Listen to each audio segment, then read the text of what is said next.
One of the challenges that spiritually awakening individuals often face is that their friends, their family, just doesn't seem to get them. They will be told, "You're changing. I don't like who you're becoming. I don't get it. Why are you spending so much time doing X, Y, and Z? Who are these new friends of yours? I don't like this. It's against the Bible. It's against our religion. Are you sure you're not going to be opening up some portal and bringing bad things home with you?"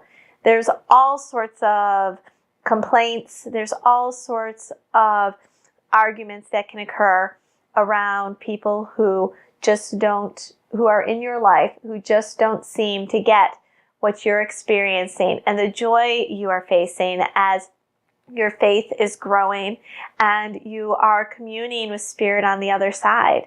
They just don't seem to get it. I myself was very, very lucky. I have a husband who is supportive and gets it. I mean, I guess that's what happens when you meet someone on a ghost hunt. But I also had a family who was incredibly supportive. 110%, they're behind me. Not everybody is so lucky. I hear it from my clients all the time. I've had clients where they've started coming as husband and wife to grow together. One has grown further than the other. One becomes highly immersed in their studies, and the other doesn't want as much to do with it. Then there's other individuals who it's completely different.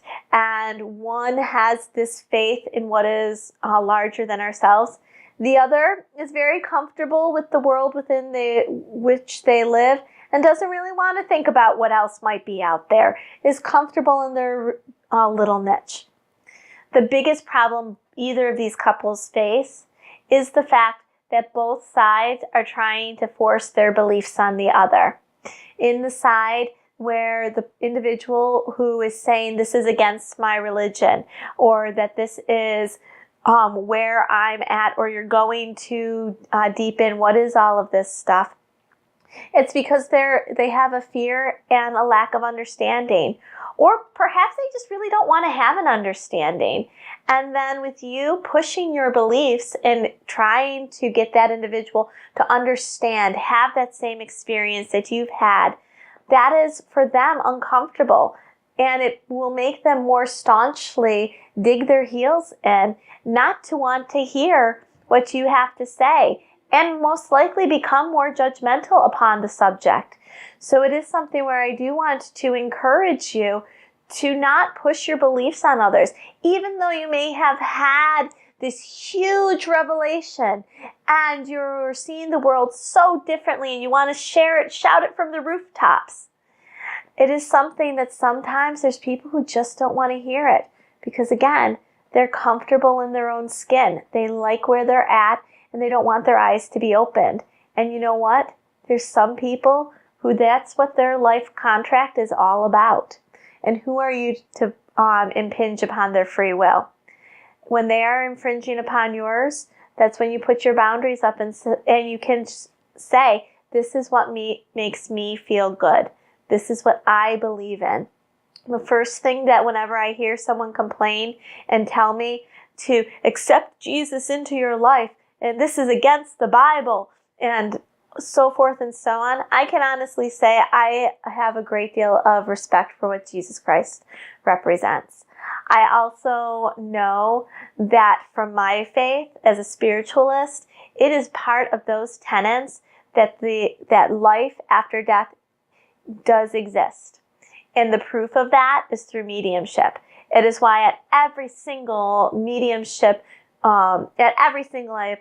spiritualist set service, there is a component where a medium gets up and passes messages to people in the crowd, in the pews. It's because that is a demonstration of our faith.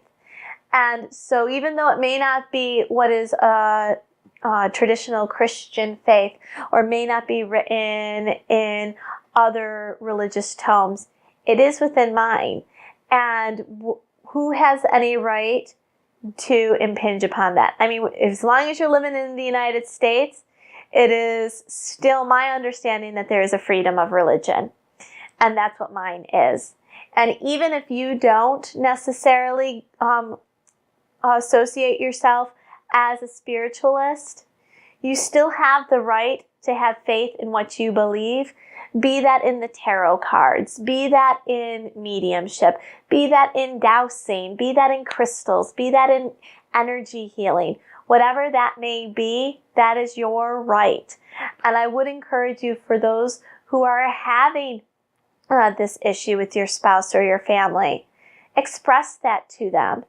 And if it comes down to where it's just, I don't expect you to understand, but I accept you to accept, let that be the case.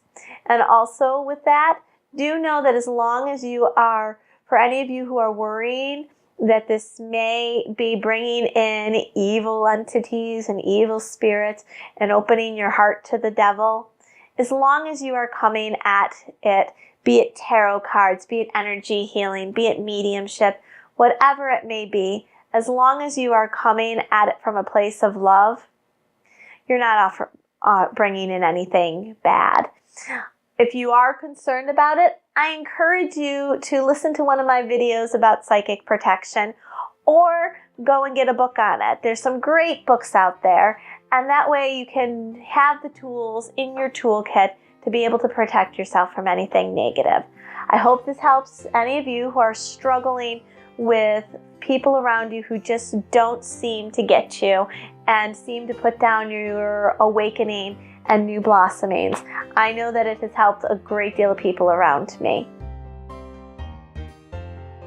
If you like what you're seeing, then subscribe to my channel and share with your friends. If you have any ideas for future videos, put it in the comments below and I'll be sure to get to it. Again, thanks for watching.